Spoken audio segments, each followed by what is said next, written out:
আবারও মুখোমুখি চিরবৈরী যুক্তরাষ্ট্র ইরান। পাল্টাপাল্টি হামলার দ্বার প্রান্তে দুদেশ।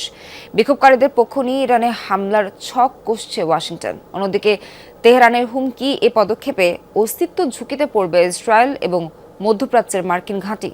রেইনবো অলরাউন্ডার এক্সটেরিয়র পেইন্ট বাড়ির বাহিরের দেয়ালের সুরক্ষা নিয়ে থাকুন নিশ্চিন্ত। সাথে পাচ্ছেন 10 বছরের ওয়ারেন্টি।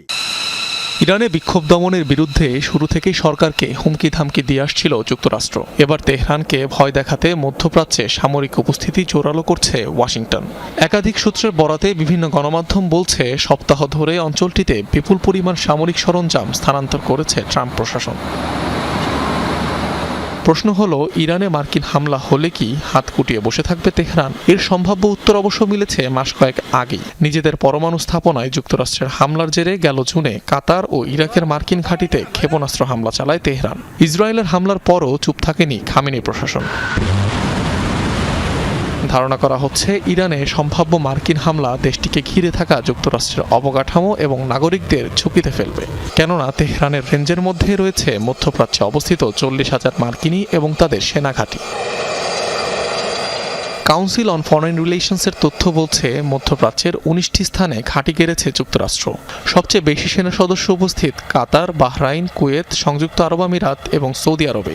এছাড়াও মিশর, ইরাক, জর্ডানের বেস থেকেও চলে ইরানের উপর নজরদারি, হয় নিয়মিত মহড়াও। মধ্যপ্রাচ্যে যুক্তরাষ্ট্রের সবচেয়ে বড় ঘাঁটি কাতারের আল উদেইদ এয়ারবেস। 60 একরের সামরিক স্থাপনাটিতেই 10,000 মার্কিন সেনা ও তাদের পরিবারের বাস। মোতায়েন রয়েছে শতাধিক এয়ারক্রাফট। আর বাহরাইনে বিদ্যমান নৌঘাঁটির সহায়তায় মধ্যপ্রাচ্যে ব্যাপক নেভাল সাপোর্ট পায় যুক্তরাষ্ট্র।